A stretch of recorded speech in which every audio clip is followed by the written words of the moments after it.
Danny, before we go to it, the other week there, that Anthony Gordon goal for Newcastle at Newcastle against Arsenal that so riled Mikel Arteta, is it your belief the goal should not have stood, or are you now thinking, that's fine, it was all right, the goal should have stood, and it was right that it stood?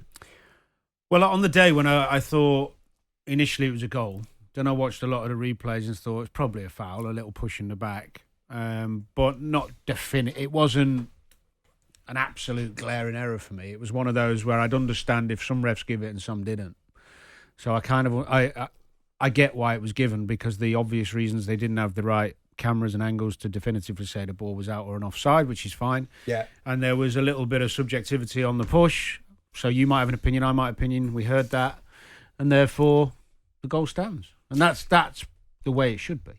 Well, Simon, now we know what was actually said between the referee on the pitch at the time and those in VAR, because the PGMOL's mic'd up show that was aired last night, Howard Webb, of course, head of that organisation, he features in it alongside Michael Owen, and it featured the audio involving the Gordon goal against Arsenal that sparked the Arteta rant. So we've edited this down. I mean, it runs about 4 minutes, so we're not going to listen to all of it, but we've edited it down. See what you make of it. And the key moments are, was the ball out on the far side? And then when it's played back in, was there a push on the Arsenal defender, Gabriel? And should the goal have stood or not?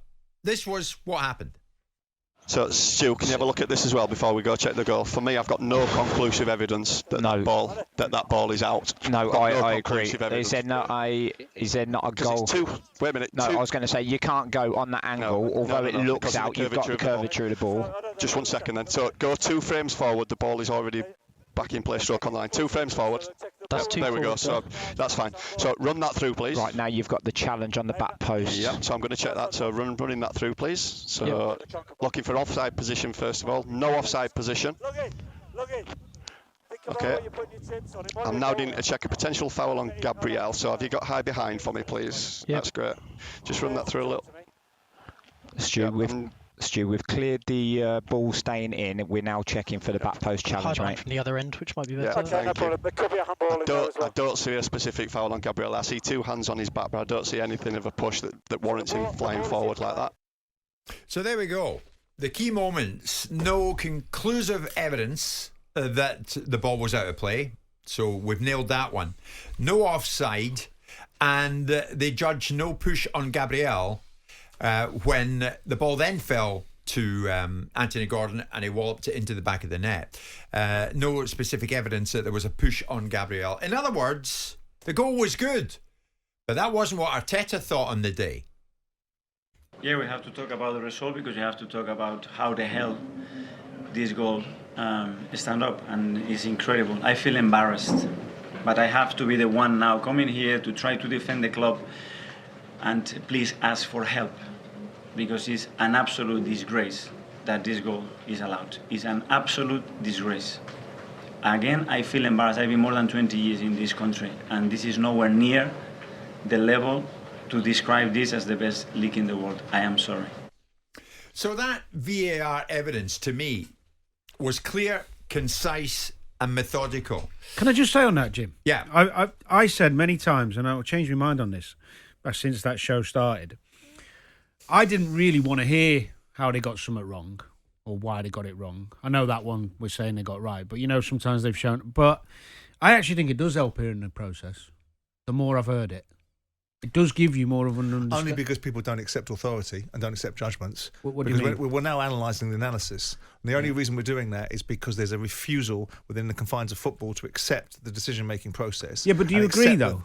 Do I agree that ultimately... That it helps a little bit hearing them get to the conclusion? Yes, because of the necessity to explain for the referees and the refereeing fraternities to have to explain everything that a manager or the footballing fraternity thinks has to be explained. Now, that may be the way the world goes, and I'm sure plenty of people will pile in and say, well, they make decisions, they should have to explain them. And in part, I agree.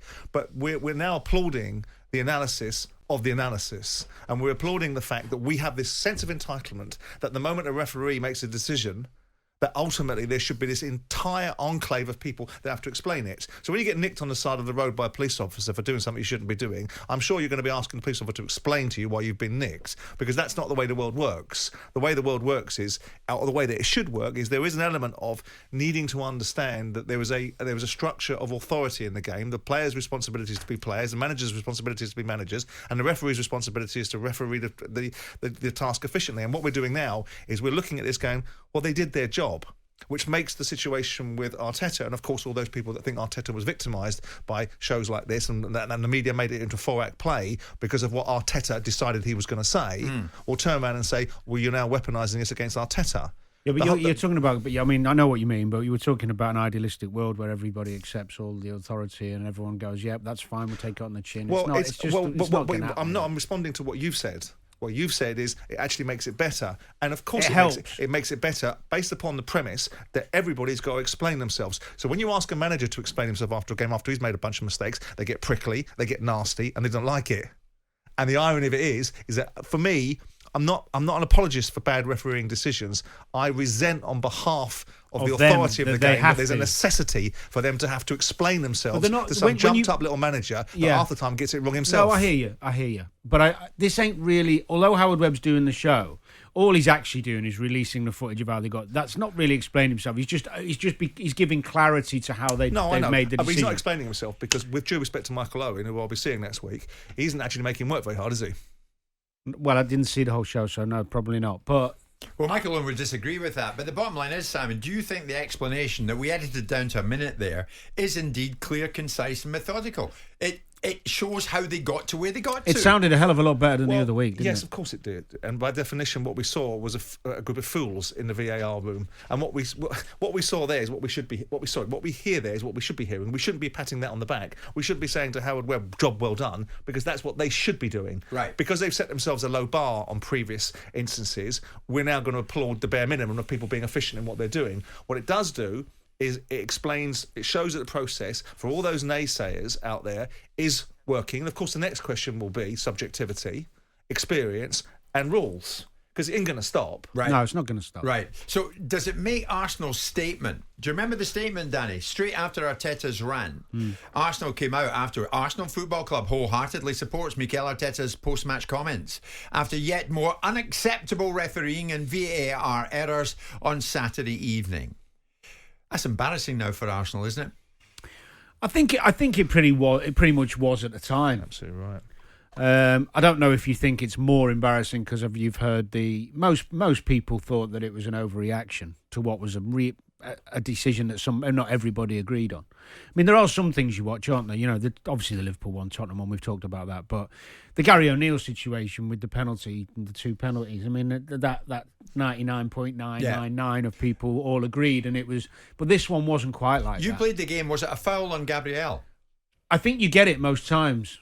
But listening to them talk about why, and actually I was speaking to a certain Arsenal supporter in the building earlier who remained nameless for his own protection, who suggested Gabriel jumps forward and does that a lot more than he should. Right. So, and when you actually look at it from a different point of view, and the officials talking about, you know, he is quite theatrical in his leap forward. Yeah. I concur. You see, in spite of that, what we've just played out, Simon, on the Mic'd Up show last night, I'm looking at the messages. There's Jack. Hang on a minute. All three of you are wrong. VAR is a disgrace. It was a foul. I'm a Spurs fan. It was a foul. But I'll tell you what it was, Jim. According to you, I'll tell you what it was, Jim. It's one of those classic ones we see, and we all say it. We're all guilty of saying it in punditry.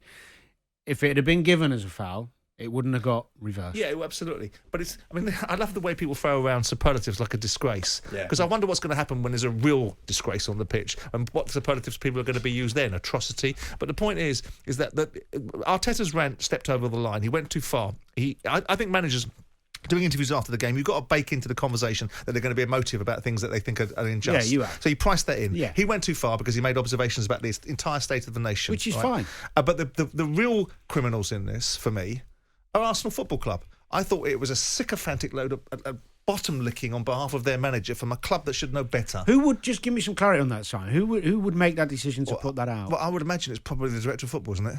I don't know. I mean, does it go higher than Arteta due an apology to the PGMOL?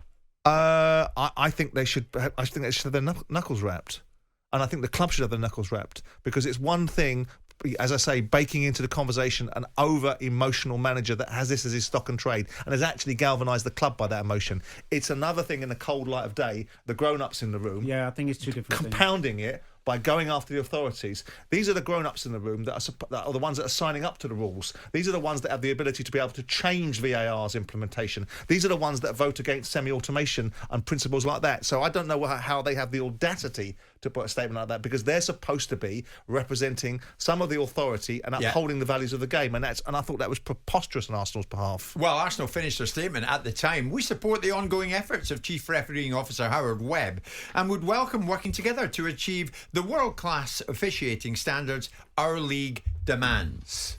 Goal given, and it seems it was the right decision. So where does that leave Arsenal now? Are they due the PGMOL an apology? Will Arteta have to think again before another rant if a moment like this presents itself again? All sorts of questions being asked this morning. And after you heard what you heard, can you argue that what we played out from the conversation with the official on the field to the people off the field, it was clear, concise and methodical? They got it right. You know what? It's one of those, if you're in a room and some people are going to say yeah and some are going to say no, therefore it's not clear and obvious. Yeah, but the most important people in all of this are the officials. And they said the goal stands. They also need to be right, though, and I mean, there is subjectivity to that decision. I mean, the irony of it is that Gary Neville was the first one out to turn around and say that he didn't think it was a foul. This is a defender. This is someone that knows what that space looks like. So the idea that someone coming in and tweeting in saying that it's categorically a foul, it is subjective. And then you can go after the subjectivity. This is not a door you can ever close, because ultimately there's always going to be an element of subjectivity in a decision-making process like that. So there's no way that VAR are going to ever square this circle, because you're going to have a fella coming in on our social media going, as far as he's concerned, it's a foul. Yeah. And the referee's subjective view on it is incorrect. You can never answer that. There's very few that are 100%. I mean, 99. Right. I mean, the Wolves couple of penalties everyone's agreed on, and that's because there'll always be debate. Two players trying to cheat the referee, but they got done. Yeah. The argument there is the VAR shouldn't have got done as well, but they did. But Simon, on this occasion, you think Arsenal were wrong to pile in and support Arteta? I think it's not unreasonable for them to support their manager, given the fact that it opened the floodgate to a torrent of criticism and observations, both good and bad. And so I don't misunderstand the reasons why they want to defend him, but they're part of the establishment, and the establishment that have embraced and engineered the circumstances of VAR being introduced. They get to change the direction of it. I do think it's entirely inappropriate for them to have used the language that they used beyond the support of Arteta when they go after the refereeing fraternity themselves. And in this instance, they've now proven to be wrong, because the outcomes that the referees have determined via VAR, which is not to compromise or to contradict what's happening on the pitch on the basis of an unclear and inconclusive decision, they have followed the protocols that these football clubs signed up for. So the challenge is when they're pointing their fingers, the Artetas of the world and the Arsenals of the world, at the authorities, it would appear to me that they don't understand the rules they signed up to themselves. Yeah. Because VAR, whilst not a perfect scenario, is ultimately, in this instance, delivering an outcome. And this is the most strident attack upon the entire... And it's now led to De Zerbi and his observations about not liking 80% of referees, and on we go. Pochettino walking onto a pitch, waving his finger. Aren't we supposed to be addressing this? How is it getting worse? The Zerbi thing was a little bit different, I think. Oh, yeah, just a fair observation. Yeah. He dislikes 80% of all referees Yeah, in this but didn't really get, because of the language maybe, didn't really, just talking about their behaviour rather than anything else. It was a bit vague, wasn't it? It was hard to pin you. I think that was maybe a little bit unnecessary. But Arsenal were quick to jump on what Arteta said after his rant. And Arsenal said it wholeheartedly supports Arteta's post-match comments after yet more unacceptable refereeing and VAR errors on Saturday evening. Do you think Arsenal should apologise to the PGMOL? I'm not one of those that's particularly big on apologies, because I think ultimately once you start apologising, you'll never stop. And even an apology won't be good enough in today's day and age. I think there should be a consequence for their behaviour. I think that they What should that be? Depends what the gift of the authorities are. I think that a football club... There's an argument to suggest that when a player or a manager or an owner does something that's out of turns with the game, they bring the game into disrepute. there's a suggestion here that Arsenal's observation about the PGMOL, their performances and the refereeing standards is bringing this side of the game into disrepute. Right. Now, I'm sure all the Arsenal fans would be outraged, and all the people that suspect that I like Daniel Levy more than I like the Arsenal gang will turn around and say I'm only advanced this because I'm Daniel Levy's puppet. Or the scale of a decision. If I was at Crystal Palace, it wouldn't matter because it wasn't the same comparison. Right. Every time you have a bad decision, in whatever level you're playing at, it matters. Right? Sure. I would have expected Arsenal's ownership in a cold light of day to distill the information in a way that I would be capable of going, which is my manager stepped high up and gone hard at it, and I'm going to support him because I think he's doing a wonderful job for us. But I'm not going to go in on behind him and actually fill the FA or the PGMOL in as well. I'm not going to take that decision. Do you think if you were in charge though, and whether you were Edu or anybody else, and at your club at Palace, if the manager had put some out there and give you a call and said, "Look, you need to back me here," I would back him. Of course I'd back him. I had plenty of situations, again, further down the food chain. You'd do it in a more conservative way. Yeah, but I did it with Neil Warnock. We said the most ridiculous things once about a referee on television and then wrote the report afterwards. And this was going into the FA, and I'm going, we can't write that. I feel the same thing as you. I thought the referee was appalling, but we can't write that because I'm not going to put our name to that because that's not a grown-up conversation to be having. So you think, in that sense, Arsenal shouldn't have put their name to what Arteta said? No, I think Arsenal should have supported Arteta, but they didn't just put their name to what Arteta said. They went over and above it. They're the institution. Yes. They are the authority in the conversation. He you. represented Arsenal Football Club, and Arsenal Football Club decided to go even harder on the FA because these are the guys. You're not going to listen to a ranting and raving manager. You're going to listen to one of the iconic football clubs and their management making an observation, and what that does is it undermines the whole framework. You've got a football club, not some irate, emotive manager. You've got a bloody football club saying it now. Right, Pat, it's your football club. You're an Arsenal fan. Do you think your club, in the way it supported Arteta, undermined the authority here? No, I think it questioned the authority and it questioned the process. You go on about apologies. Howard Webb was apologising to Arsenal every other week about some of the decisions that were made. And look, I think we can dress this up in many ways. And I think the first occasion of the ball going out, I 100% agree with the VAR officials. There's inconclusive evidence.